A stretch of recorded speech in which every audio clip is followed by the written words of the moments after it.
The truth is that some of the greatest accomplishments in expanding the cause of human rights have come not because of legislative decree or judicial fiat, but they came through the awesomely courageous acts of individuals. Junior Ramon Arzanaga, who is rapping for greater political freedom in Cuba, or Eskinder Nega, who is writing for freedom of expression in Ethiopia. Every single one of these people are demonstrating a brand of moral courage that we need now more than ever.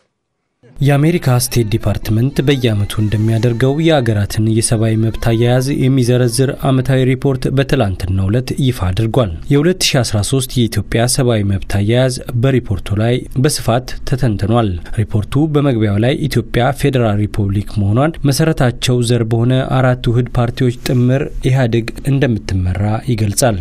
የሀገሪቱ ፓርላማ ካሉት 547 መቀመጫዎች ውስጥ 545ቱን የያዘው ገዢው ፓርቲ ኢህአዴግ በሚመራት ኢትዮጵያ ሐሳብን በነጻነት የመግለጽና የመደራጀት መብት እንደሌለ፣ እስር፣ ፖለቲካዊ ፍርዶች፣ እንግልቶችና በተቃዋሚ ፓርቲዎች አባላትና ጋዜጠኞች ላይ ዛቻና ማስፈራሪያ እንዲሁም በህትመት ሚዲያ ላይ ገደብ የሰፈነባት እንደሆነ የስቴት ዲፓርትመንት ሪፖርት ይገልጻል። ከዚህ በተጨማሪ ግድያዎች፣ ማሰቃየት፣ ድብደባ፣ ለህይወት አስጊ የሆኑ የእስር ቤት አያያዞች፣ ፖለቲካዊ ፍርዶች፣ የዜጎች ግለሰባዊ መብቶች አጥመሆን፣ ህገወጥ የቤት ፍተሻና ብርበራ፣ ከመሬት የተፈናቀሉ ነዋሪዎች ላይ ሰብአዊ መብት ጥሰት፣ የመማር ማስተማር ነጻነት ገደብ፣ የመሰብሰብ የመደራጀት እና የመንቀሳቀስ ዕቀባ፣ የሃይማኖት ጣልቃ ገብነት፣ ዜጎች የመንግስት ፖሊስ አስተዳደርና የዳኝነት ሙስና ላይ ለውጥ እንዳያመጡ ማድረግ፣ ህገወጥ የሰው ዝውውር፣ የብሔር ግጭት፣ የመንግስት ሹሞች የሚፈጽሙት ሰብአዊ መብት ጥሰትና አስተዳደራዊ በደል ላይ እርምጃ ለመውሰድ እያለ የአሜሪካ ስቴት ዲፓርትመንት ሪፖርት ይዘረዝራል።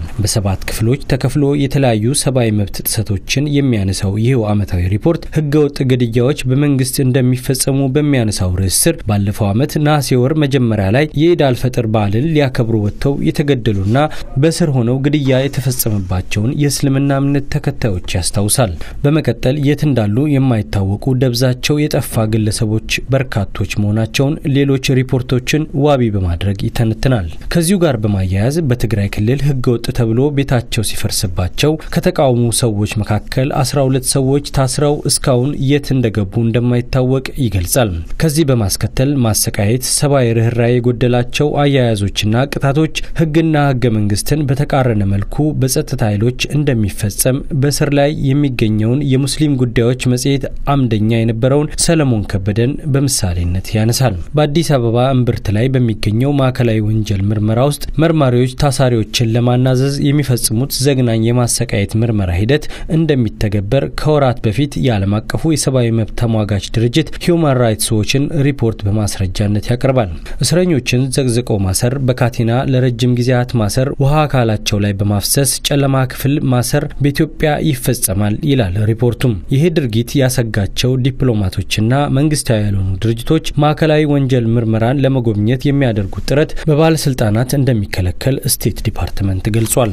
እነዚህ ሰቆቃዎች በሚፈጸሙባቸው እስር ቤቶችና ማጎሪያዎች ከ70,000 እስከ 80,000 የሚሆኑ ኢትዮጵያውያን እስረኞች አሉ። ከነዚህ መካከል 2500 ሴቶች ሲሆኑ 600ዎቹ እናቶች ከህፃን ልጆቻቸው ጋር ታስረው ይሰቃያሉ። ለአንድ እስረኛ ብቻ የሚሆን የምግብ፣ የውሃ አቅርቦትና የጤና አጠባበቅ ወጪዎችን የሚሸፍን 8 ብር ብቻ በጀት ይመደባል። በዚህም የተነሳ የእስረኞቹ ህይወት አስጊ ደረጃ ላይ ወድቋል። የሀገሪቱ የጤና ጥበቃ ሚኒስቴር በ2012 ይፋ ባደረገው መሰረት በመላ ሀገሪቱ ከሚገኙት እስረኞች ውስጥ 62%ቱ የአእምሮ መቃወስ እንዳለባቸው አመልክቷል። በኢትዮጵያ 6 የፌደራልና 120 የክልል እስር ቤቶች ሲኖሩ ከደዴሳ፣ ብር ሸለቆ፣ ጦላይ፣ ሆርማት፣ ብላቴ፣ ታጠቅ፣ ጅጅጋ፣ ሆለታና ሰንቀሌ ሌላ የማይታወቁ እስር ቤቶች መኖራቸውን የስቴት ዲፓርትመንት ሪፖርት ያትታል።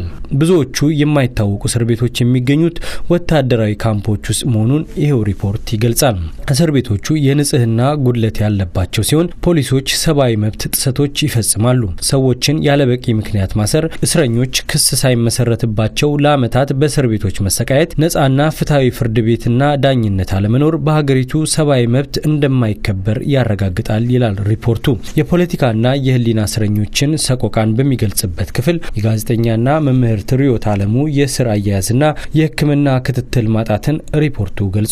የፌዴራል ከፍተኛው ፍርድ ቤት የጋዜጠኛ እስክንድር ነጋና የአንድነት ፓርቲ አመራር አቶ አንዱዓለም አራጌ ንብረቶች መታገዳቸውን የኦሮሞ ፓርቲ አመራሮቹ አቶ በቀለ ገርባና አቶ ኦልባና ሌሊሳ ይሄው ፍርድ ቤት እንደፈረደባቸው ከነርሱ ሌላ 69 የኦሮሞ ተቃዋሚ ፓርቲ አባላት በተመሳሳይ ሁኔታ መታሰራቸውን በሪፖርቱ ተካቷል። ህጉ በዜጎች ላይ የሚደርሱ ሰብአዊ መብት ጥሰቶች በፍትሐ ብሔር ችሎት እንደሚታይ ቢያዝም ይህን በተመለከተ የተከፈተ ክስ በአመት ውስጥ አልተመዘገበም። ያለ ፍርድ ቤት ትዕዛዝ የግለሰቦች መብት ተጥሶ ቤታቸውና ንብረታቸው እንደሚበረበር በመሳልነትም በአዲስ አበባ የሚገኙ ሙስሊሞች አሸባሪ በሚል ሰበብ በምሽት ቤታቸው ተሰብሮ በግዳጅ እንደሚፈተሹ ሪፖርቱ አስረድቷል። ከዚህ በተጨማሪ የማዕከላዊና ክልላዊ መንግስታት ዜጎችን ከመሬታቸው በማፈናቀል ከአፋር፣ ቤንሻንጉል ጉሙዝ፣ ጋምቤላ፣ በደቡብ እና በሶማሌ ክልል አርሶ አደሮች ላይ ከፍተኛ በደል እየተፈጸመ ቢሆንም መንግስት ነዋሪዎቹ ከመሬታቸው የተነሱት በፈቃዳቸው ነው ማለቱን የስቴት ዲፓርትመንት ሪፖርት ያስረዳል። ሆኖም ዓለም አቀፍ ለጋሽ ድርጅቶች ከመሬታቸው ለተፈናቀሉ ሰዎች ተሰርተዋል ወደ ተባሉ 16 መንደሮች ተጉዘው ጉብኝት ካደረጉ በኋላ በመሬት ቅርምቱ የተነሳ ከፍተኛ ሰብአዊ መብት ጥሰቶች እየተፈጸሙ መሆኑን ሪፖርት ማድረጋቸውን ይገልጻል። መንግስት ገበሬዎቹን ሲያፈናቅል የገባውን ቃል እንዳልፈጸመ እንዳልተገበረ ሪፖርቱ ያትታል። ከላይ ከተዘረዘሩት በተጨማሪ ኢትዮጵያ የመናገር ነጻነት፣ የፕሬስ ነጻነት የሌለባት ፍርሃት የነገሰባት እንደሆነ የስቴት ዲፓርትመንት ሪፖርት ገልጿል። ጋዜጠኛ ተመስገን ደሳለኝ ያሳተማቸው የነበሩት አዲስ ታይምስ መጽሔትና ልዕልና የዚሁ አፋኝ አሰራር ሰለባ መሆናቸውን አስቀምጧል። የተቀሩት 14 የህትመት ውጤቶች ሳምንታዊ የህትመት ድምራቸው 140 ሺህ ብቻ ነው። ይህ ማለት የኬንያው ዴሊ ኔሽን በቀን ከሚያሳትመው በግማሽ ያህል ያነሱ መሆኑን ያመለክታል። ሪፖርቱ የኢንተርኔት መጠቀም ነጻነት በኢትዮጵያ እንደሌለ የተዘጉና የታገዱ ድረገጾችና በየነ መረቦችን በማውሳት የተቃዋሚ ፓርቲዎቹ ግንቦት 7፣ ኦነግና ኦብነግ ድረገጾች በኢትዮጵያ እንደማይከፈቱ ይገልጻል። አልጀዚራ ድረገጽና ፌስቡክ፣ ትዊተርና ያሁ ገጾችም ለጊዜውም ቢሆን የተዘጉበት ወቅቶች እንደነበሩ ስቴት ዲፓርትመንት አጋልጧል። የኢትዮጵያ ቴሌኮሙኒኬሽን ለህዝቡ አቀርባለሁ በሚለው ኢንተርኔት በ2012 የተጠቀሙ ኢትዮጵያውያን ቁጥር 1.5% ብቻ እንደሆነ ይገልጻል። ኢህአዴግ በመማር ማስተማር ሂደት ላይም ጣልቃ በመግባቱ በተማሪዎች የመማር በመምህራን ቅጥርና ካሪኩለም ላይ ነጻነት ነፍጓል። ስቴት ዲፓርትመንት ምንጮች የነገሩኝ እንደሚለው የትምህርት ሚኒስቴር ለገዢው ፓርቲ ታማኝ ለሆኑ ተማሪዎች ከምረቃ በኋላ ላሉ ፕሮግራሞች ቅድሚያ ይሰጣቸዋል። የሥራ ቅጥርም ቢሆን ለገዢው ፓርቲ አባላት ቅድሚያ እንደሚሰጥ ይሄው ሪፖርት ይገልጻል። የአሜሪካ ስቴት ዲፓርትመንት በርካታ ታማኝ ምንጮቼ መረጃ አደረሱኝ ብሎ በ10ኛ ክፍልና ከ10ኛ በላይ ያሉ መምህራንና ተማሪዎች የኢህአዴግ ፓርቲ ጽንሰ ሐሳብ በሆነው አብዮታዊ ዲሞክራሲ ስልጠና ላይ እንዲገኙ እንደሚገደዱ ገልጿል። ከነዚህ ባሻገር የመሰብሰብ፣ የመደራጀት፣ የሃይማኖት ነጻነት መብቶች በኢትዮጵያ እንደሌሉ የአሜሪካ ስቴት ዲፓርትመንት ሪፖርት ቁልጭ አድርጎ ያሳያል። በዚህ ሪፖርት ላይ የአሜሪካ የውጭ ጉዳይ ኃላፊ ጆን ኬሪ ዛሬ በሰጡት መግለጫ ይህ ሪፖርት በትክክለኛ ሰዓት የመጣ እንደሆነ በመግለጽ ለመብትና ለነጻነት የሚደረገው ትግል የዚህ ዘመን የመጀመሪያ ታሪክ ብለውታል። This year's report, we think, is especially timely. It comes on the heels of one of the most momentous years in the struggle for greater rights and freedoms in modern history. In Syria, hundreds were murdered in the dead of night when a disaster occurred at the hands of a dictator who decided to infect the air of Damascus with poisonous gas, and many more have been, unfortunately, confined to die under a barrage of barrel bombs, Scud missiles, artillery, and other conventional weapons. In Bangladesh, thousands of workers perished in the greatest workplace safety disaster in history. And from Nigeria to Russia to Iran, indeed, in some 80 በሶሪያ ያለው ስቃይ፣ የሰሜን ኮሪያ የሞት ፍርድ አፈጻጸም፣ በደቡብ ሱዳን የእርስ በርስ ግጭት የተፈጸሙ ሰብአዊ መብት ጥሰቶችንና ሌሎች ሰብአዊ መብት ጥሰቶችን በማንሳት አሜሪካ ሰብአዊ መብት እንዲከበር እንደምትጥርም ገልጸዋል። ጥለው እንዲህ አሉ ጆን ኬሪ። በተለያዩ ሀገራት ባገኟቸው አክቲቪስቶች ጥንካሬ እንደተደነቁ ሲገልጹ ኢትዮጵያዊውን እስክንድር ነጋን ጠቅሰዋል።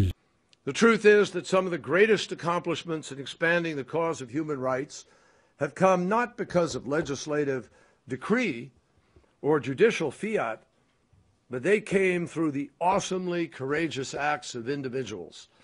Whether it is Xu Zhiyang fighting the government transparency that he desires to see in China, or Alex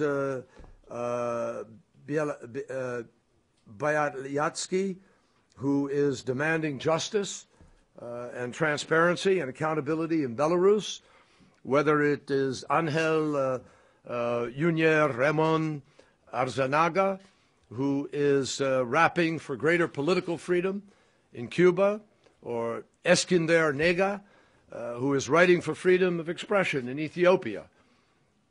Every single one of these people are demonstrating a brand of moral courage that we need now more than ever.